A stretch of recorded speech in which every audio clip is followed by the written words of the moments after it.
Hello everyone, welcome back to my channel study only science. मेरे channel पर आप सभी लोगों का मैं बहुत बहुत स्वागत करती हूं। और आज हमारी क्लास है जो old previous year questions paper है उसका फर्स्ट मॉड्यूल में लेकर आई हूं। और ये प्रीवियस ईयर पेपर है जो पहले रेलवे के एग्ज़ाम में आ चुका है। तो चलिए शुरू करते हैं हमारा आज का पहला प्रश्न। और आपसे रिक्वेस्ट है वीडियो को अंत तक देखिए क्योंकि ये वीडियो आप लोगों के लिए वेरी हेल्पफुल होने वाली है आपके आने वाले एग्जाम्स की दृष्टि से अगर देखें तो चलिए। और इसमें मैं आपको एक और चीज़ बता देती हूँ कि रेलवे सामान्य अध्ययन का जो कंप्लीट कोर्स है, ठीक है, तो इसी से आपको काफ़ी सारी हेल्प हो जाएगी। तो उस कंप्लीट कोर्स को आपको अगर आप कहीं से कंटेंट पढ़ रहे हैं तो आपको एमसीक्यूज़ इसमें उस सारे कंटेंट के मिल जाएंगे। तो हमारे साथ बने रहिए। सिर्फ आपको मैथ्स, रीजनिंग और इंग्लिश का यहाँ पे अलग से कंटेंट नहीं मिलेगा, ठीक है, क्योंकि बाकी रेलवे जो सामान्य अध्ययन है, जीएस है, जीके है, उस सब सारे क्वेश्चन मैंने इसमें आप पेपर प्रीवियस ईयर पेपर के इसमें लाई हूँ। और करंट अफेयर्स का भी आपको देखने को मिल जाएगा, जैसे कि मैंने पहले जो क्लास रही हैं उनमें करवाए हैं। बीच बीच में आपको करंट अफेयर्स भी करवाते रहेंगे क्योंकि करंट अफेयर्स से भी काफ़ी सारे क्वेश्चंस रेलवे के एग्ज़ाम में आते हैं। तो चलिए शुरू करते हैं। वीडियो को लाइक जरूर कर दीजिए और शेयर भी कर दीजिए। पहला प्रश्न देखिए, एक कक्षा में चक्कर लगा रहे एक अंतरिक्ष यान से जब एक सेब को छोड़ा जाता है तो यह कहाँ जाएगा? धरती की ओर गिरने लगेगा या अंतरिक्ष यान के साथ समान गति से घूमने लगेगा या बढ़ी हुई गति से घूमेगा या घटी हुई गति से घूमेगा? तो इसमें है कि अंतरिक्ष यान के साथ समान गति से घूमने लगेगा, ठीक है। अगर अंतरिक्ष यान से जब एक सेब को छोड़ा जाता है या कोई पिंड छोड़ा जाता है तो अंतरिक्ष यान के साथ ही वो समान गति से घूमने लगेगा। नेक्स्ट है, ग्रीष्म ऋतु के दौरान हमें पंखे के नीचे आराम का अनुभव होता है। क्यों होता है? हमारे ऊपर ठंडी हवा छोड़ता है, इसलिए हवा को गतिशील रखता है, जिसमें पानी पसीने की बाष्पीकरण तेज होता है, या फिर संबंध धाराओं को उत्पन्न करता है, या हवा उत्पन्न करता है तो हमारे शरीर से गर्मी निकालता है। अब देखिए इनमें से कौन सा प्रश्न जो है वो सही हो जाएगा। इसका ऑप्शन नंबर बी राइट हो जाएगा, क्योंकि हवा को गतिशील रखता है जिसमें पसीने का बाष्पीकरण तेज हो जाता है, इसलिए हमें आराम का अनुभव होता है। अगला देखिए, प्रकाश तरंगें ध्वनि तरंगों से इस अर्थ में अलग होती हैं। तो जो प्रकाश तरंगें वो ध्वनि तरंगों से किस अर्थ में अलग होंगी? प्रकाश तरंगें विद्युत चुम्बकीय तरंगें होती हैं जबकि ध्वनि तरंगें विद्युत चुम्बकीय नहीं होती हैं। या फिर प्रकाश तरंगें जल के भीतर भी गमन कर सकती हैं जबकि ध्वनि तरंगें ऐसा नहीं करती हैं।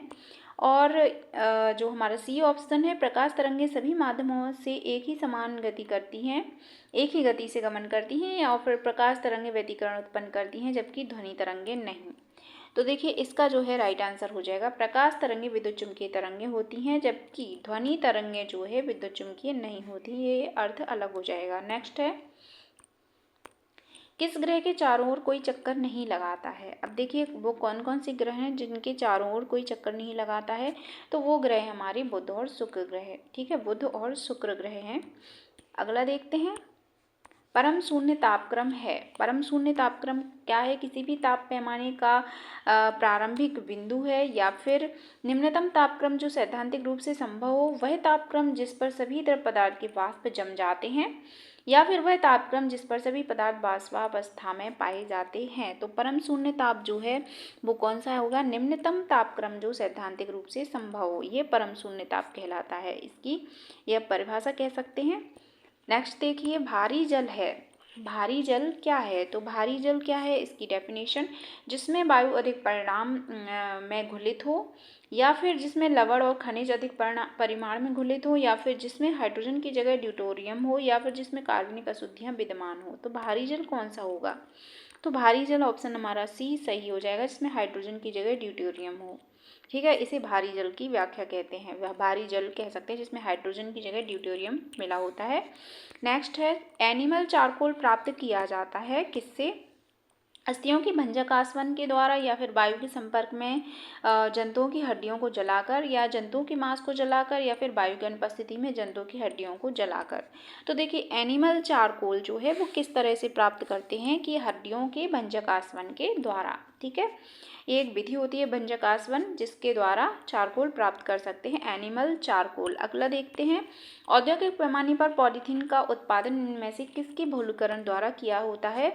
तो मीथेन के द्वारा या ईथेन के द्वारा या एथिलीन या एसिटिलीन। तो देखिए, जो औद्योगिक पैमाने पर पॉलीथीन का उत्पादन होता है उसके बहुलीकरण किसके बहुलीकरण से होता है? तो ये होता है एथिलीन के बहुलीकरण से। किसके? एथिलीन के बहुलीकरण के संभव होता है। नेक्स्ट है, नाइट्रोजन के स्थिरीकरण का अभिप्राय है। तो जो नाइट्रोजन के स्थिरीकरण का अभिप्राय क्या है? नाइट्रोजन का द्रवीकरण, या फिर वायुमंडलीय नाइट्रोजन का उपयोगी यौगिकों के रूप में परिवर्तन, या नाइट्रोजन का एमीन के रूप में परिवर्तन, वायुमंडल के नाइट्रोजन गैस का हिमीकरण। तो देखिए, 4 ऑप्शन आपके सामने हैं। इनमें से नाइट्रोजन के स्थिरीकरण का जो अभिप्राय है वो है वायुमंडलीय नाइट्रोजन का उपयोगी यौगिकों के रूप में परिवर्तन। कैसा? नाइट्रोजन का उपयोगी यौगिकों में परिवर्तन होना नाइट्रोजन का स्थिरीकरण कहलाता है। अगला है, ऑक्सीडेशन एक वैसी प्रक्रिया है जिसमें होता है। कैसी प्रक्रिया है? तो ऑक्सीडेशन जो है वो कैसी प्रक्रिया होगी? इलेक्ट्रॉनों की हानि होगी या इलेक्ट्रॉनों का लाभ होगा? हाइड्रोजन का लाभ होगा या इलेक्ट्रॉन का अपरिवर्तित रहेगा? ठीक है, इलेक्ट्रॉन का अपरिवर्तित रहना जो है, ऑक्सीडेशन एक वैसी प्रक्रिया जिसमें इलेक्ट्रॉनों की क्या होती है? हानि होती है। तो ये हमारा राइट आंसर हो जाएगा। अगला देखते हैं, पोटैटो अयस्क क्या है? अब देखिए, पोटैटो अयस्क क्या है? तो ये एक नया प्रश्न है, आप लोगों के लिए वेरी इंपॉर्टेंट है। वैसे पहले भी पूछा जा चुका है कई बार, तो इसको आप ध्यान दीजिए कि समुद्र की पेटी में विभिन्न तरह के खनिज गुटिका, या फिर हिमाचल प्रदेश में उगाए जाने वाले आलू बीज, या फिर लौह अयस्क जिसमें गंधक की सांद्रता बहुत अधिक हो, या फिर नाभिकीय खनिजों का अयस्क। तो देखिए, इनमें से पोटैटो अयस्क जो है समुद्र की पेटी में विभिन्न तरह के खनिज गुटिका का होना, ये पोटैटो अयस्क कहलाता है। ठीक है, समुद्र की पेटी में। नेक्स्ट है, ओबरा को इस कारण जाना जाता है। अब ये ओबरा है एक नए तेल शोधक के कारखाने के कारण जाना जाता है, या फिर ताप विद्युत स्टेशन के कारण, या पक्षी अभयारण्य के कारण, या निर्माणाधीन एल्यूमिनियम संयंत्र के कारण। तो ओबरा जो है वो किसके कारण जाता है? ताप विद्युत स्टेशन के कारण। ताप विद्युत स्टेशन के कारण जाना जाता है। नेक्स्ट है कि डीजल लोकोमोटिव का निर्माण निम्नलिखित में से किस स्थान पर किया जाता है? वेरी इंपॉर्टेंट प्रश्न है। तो डीजल लोकोमोटिव स्थान का निर्माण निम्न में से किया जाता है वाराणसी में। ठीक है, वाराणसी में किया जाता है। नेक्स्ट है, नागार्जुन सागर परियोजना निम्न में से किस नदी पर अवस्थित है? तो नागार्जुन सागर परियोजना जो है वो कृष्णा नदी पर स्थित है। ठीक है, नागार्जुन जो है सागर परियोजना कृष्णा नदी पर स्थित है। नेक्स्ट है, ऑपरेशन फ्लड संबंधित है। तो ऑपरेशन फ्लड क्या है? बाढ़ नियंत्रण से, सिंचाई सुविधाओं की स्थापना से, खाद्यान्न के बफर स्टॉक के सृजन से, या नगरों के दूध उपलब्धता बेहतर करने के लिए। तो देखिए, ऑपरेशन फ्लड जो है वो संबंधित है नगरों में दूध उपलब्धता बेहतर करने से। ठीक है, तो ये राइट आंसर हो जाएगा। अगला देखते हैं, देवदार के पेड़ निम्न में से किस क्षेत्र में सामान्यतः पाए जाते हैं? तो देवदार के पेड़ जो हैं निम्न में से किस क्षेत्र में सामान्यतः पाए जाते हैं? तो ये उष्णकटिबंधीय में, या उष्णकटिबंधीय पर्णपाती वन में, या फिर कटीले वन में, या अल्पाइन वन में। तो देवदार के पेड़ जो हैं वो उष्णकटिबंधीय पर्णपाती वन होते हैं। ठीक है, नेक्स्ट है, केपी नहर जोड़ती है। तो केपी नहर किसको किससे जोड़ती है? आंध्र प्रदेश तथा कर्नाटक को, आंध्र प्रदेश तथा तमिलनाडु को, कर्नाटक तथा तमिलनाडु को, या फिर आंध्र प्रदेश और उड़ीसा को। तो केपी नहर जो है आंध्र प्रदेश और तमिलनाडु को जोड़ती है। आंध्र प्रदेश और तमिलनाडु को जोड़ती है, याद रखना, केपी नहर। अगला देखते हैं, अंतर्राष्ट्रीय श्रम संगठन ILO का मुख्यालय कहाँ है? तो अंतर्राष्ट्रीय श्रम संगठन जेनेवा, या न्यूयॉर्क, या रोम, या इनमें से कोई नहीं। तो ये श्रम मुख्यालय जो है जेनेवा में है, जेनेवा में स्थित है। अगला देखते हैं, यक्षगान किस राज्य का लोक नृत्य है? यक्षगान जो है वो किस राज्य का लोक नृत्य है? नृत्यों से संबंधित भी काफ़ी प्रश्न आते हैं। तो ये तमिलनाडु है, या केरल है, कर्नाटक है, या आंध्र प्रदेश है। तो जो यक्षगान है ये कर्नाटक का लोक नृत्य है। अगला है, मैकमोहन रेखा निम्नलिखित में से किन दो देशों के बीच अंतर्राष्ट्रीय सीमा रेखा है? तो मैकमोहन रेखा है जो निम्न में से किन दो देशों के बीच अंतर्राष्ट्रीय सीमा रेखा है? तो इसका प्रश्न आंसर जो है पाकिस्तान और अफगानिस्तान, या फिर भारत और चीन, या भारत और नेपाल, भारत और पाकिस्तान। तो मैकमोहन रेखा जो है भारत और चीन का दो देशों के बीच अंतर्राष्ट्रीय सीमा है, भारत और चाइना के। अगला है, टीकाकरण का आविष्कार किसके द्वारा किया गया था?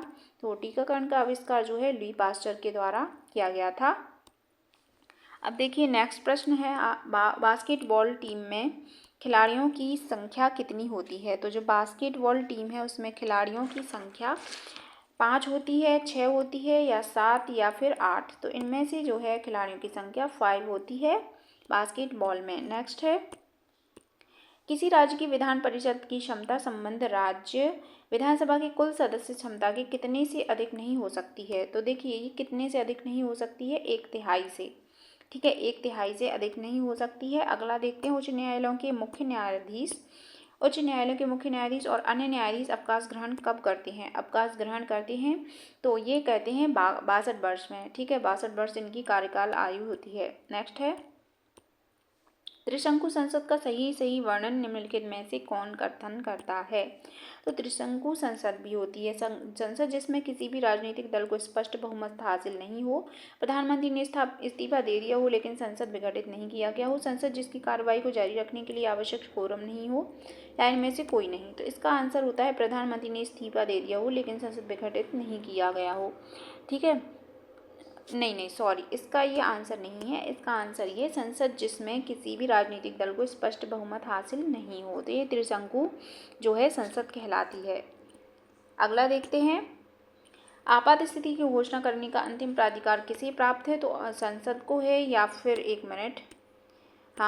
संसद को है, राष्ट्रपति को है, प्रधानमंत्री को या मंत्रिमंडल को है। तो देखिए आपात स्थिति की घोषणा करने का अंतिम प्राधिकार किसके पास होता है, ये होता है संसद को। ठीक है, संसद को।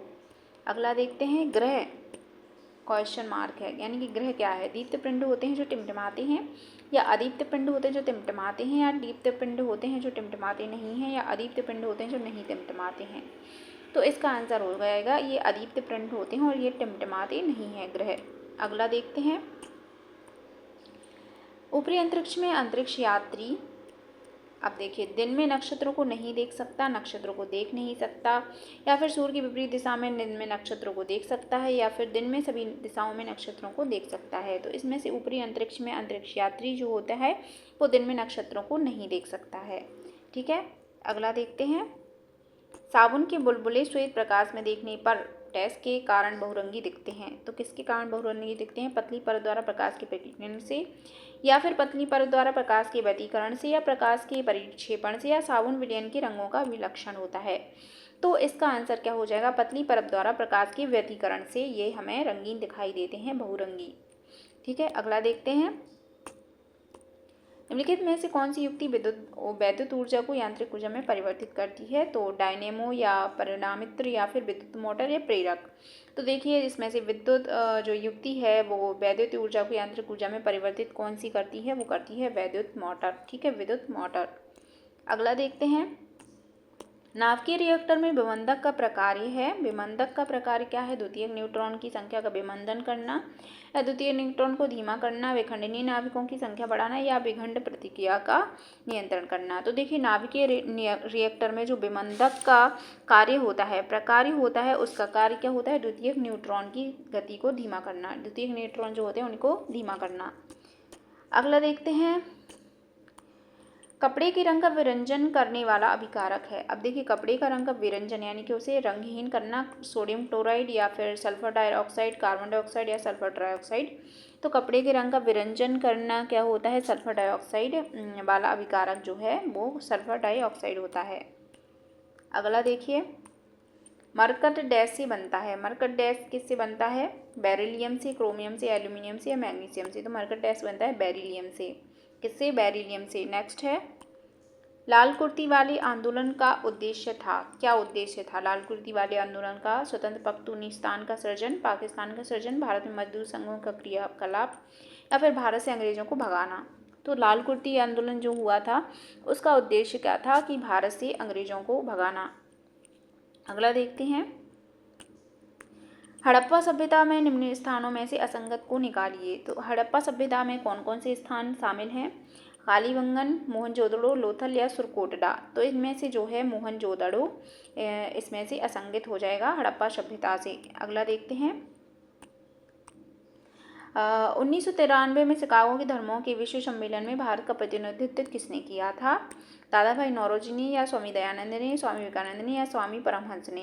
तो देखिए रामकृष्ण परमहंस जो है उनने किया था। तो इनमें से हमारा राइट आंसर कौन सा हो जाएगा? स्वामी विवेकानंद ने 1993 में शिकागो के धर्मों के विश्व सम्मेलन में भारत का प्रतिनिधित्व किया था। ये सभी जानते हैं, स्वामी विवेकानंद जी ने। अगला देखते हैं, बाबर की लाश की उसकी इच्छा अनुसार डैश में से कहाँ दफनाई गई थी? तो दफनाई गई थी काबुल में, या फिर पेशावर में, दिल्ली में, या आगरा में? तो इसकी दफनाई गई थी काबुल में। ठीक है, काबुल में दफनाया गया था। अगला देखते हैं,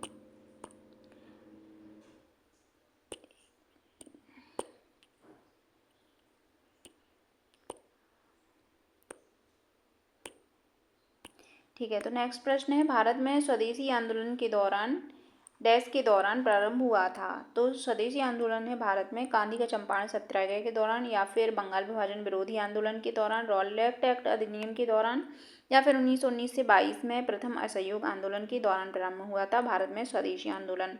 तो इनमें से जो है कौन सा आंसर सही होगा? बंगाल का विभाजन, जब विभाजन विरोधी आंदोलन चल रहा था तभी भारत में स्वदेशी आंदोलन का आरंभ हुआ था।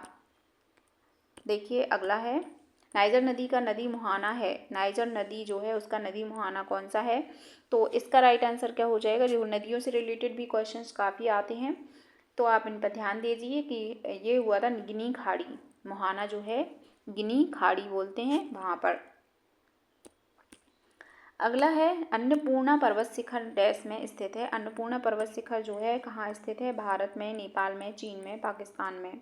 तो अन्नपूर्णा पर्वत जो है वो है नेपाल में स्थित है। ठीक है, नेपाल में। अगला है, विक्टोरिया द्वीप डैश में स्थित है? तो आर्कटिक महासागर, हिंद महासागर, उत्तर अटलांटिक महासागर, या प्रशांत महासागर? तो विक्टोरिया द्वीप जो है वो कहाँ स्थित है? आर्कटिक महासागर में। नेक्स्ट है, डॉक्टर एस राधाकृष्णन थे। अब एस राधाकृष्णन मतलब डॉक्टर सर्वपल्ली राधाकृष्णन कौन थे? भारत के प्रथम राष्ट्रपति, भारत के शिक्षा मंत्री, भारतीय संसद के प्रथम अध्यक्ष, या भारत के प्रथम उपराष्ट्रपति? तो देखिए डॉक्टर एस राधाकृष्णन जो है भारत के प्रथम उपराष्ट्रपति थे। अगला है, अप्सरा है, ये अप्सरा आ गई है। हाँ, अप्सरा क्या है? परमाणु रिएक्टर है, या फिर परमाणु पनडुब्बी है, विमान वाहक पोत है, या पर्वत शिखर है? तो देखिए इनमें से अप्सरा जो है उसका अभिप्राय है परमाणु रिएक्टर से। ठीक है, परमाणु रिएक्टर है। नेक्स्ट है, पायलट रहित प्रथम भारतीय रॉकेट है? पायलट रहित प्रथम भारतीय रॉकेट कौन है? लूना 9, अपोलो, लूना 10, या फिर लक्ष्य? तो पायलट रहित प्रथम भारतीय रॉकेट कौन सा था? लक्ष्य। ठीक है, लक्ष्य। नेक्स्ट है, प्रसिद्ध विश्वनाथ मंदिर डैश में स्थित है? तो प्रथम विश्वनाथ मंदिर जो है पुरी में, पचमारी में, या वाराणसी में, या एलोरा में? तो प्रथम विश्वनाथ मंदिर जो है वो है वाराणसी में स्थित है, वाराणसी में स्थित है। अगला देखते हैं, गोमतेश्वर मूर्ति डैश में स्थित है? जो गोमतेश्वर मूर्ति है वो कहाँ स्थित है ये पूछा गया है। तो इसका राइट आंसर क्या हो जाएगा? ये है श्रवणबेलगोला में, श्रवणबेलगोला में गोमतेश्वर मूर्ति स्थित है। नेक्स्ट है, बिहार के गांधी के नाम से कौन प्रसिद्ध हैं? तो बिहार के गांधी के नाम से डॉक्टर राजेंद्र प्रसाद, या M.K. गांधी, या अब्दुल खान गफ्फार खान, या फिर लाल बहादुर शास्त्री? तो बिहार के गांधी के नाम से कौन से प्रसिद्ध हैं? डॉक्टर राजेंद्र प्रसाद। ठीक है, डॉक्टर राजेंद्र प्रसाद। तो गाइज ये थे आज के हमारे प्रश्न। आई होप आप लोगों को इम्पॉर्टेंट क्लास लगी होगी, तो वीडियो को लाइक कर दीजिए और शेयर भी कर दीजिए। मिलते हैं नेक्स्ट ऐसे ही इम्पॉर्टेंट प्रश्नों के साथ, यानी कि आपको प्रीवियस ईयर प्रश्न जो मैं करवा रही हूँ इनमें से काफ़ी क्वेश्चन अभी एग्जाम में पूछे जा सकते हैं। ये लगभग 2009 या 6 से रिलेटेड ये पेपर था, इसलिए मैंने आप लोगों को आज करवाया है, और भी मैं आके लेके आती रहूँगी आप लोगों के लिए। कल मेरी क्लास थोड़ी लेट हो गई थी और अभी मेरी तबीयत ठीक नहीं चल रही थी, इसलिए थोड़ी सी क्लास डिस्टर्ब हो रही है। नहीं तो मैं आपके लिए रोज़ ही वीडियो लाती हूँ रात में 8 बजे। और अब मैं कोशिश कर रही हूँ कि एक और वीडियो डेली आप लोगों के लिए 2 वीडियो लाऊँ, क्योंकि मुझे भी बिल्कुल भी टाइम नहीं मिलता है स्कूल की वजह से, काफ़ी सारे काम होते हैं। तो मैं अब आप लोगों को कोशिश करूँगी कि 2 वीडियो आप लोगों के लिए ज़रूर लेकर आऊँ। चलिए मिलते हैं नेक्स्ट वीडियो में।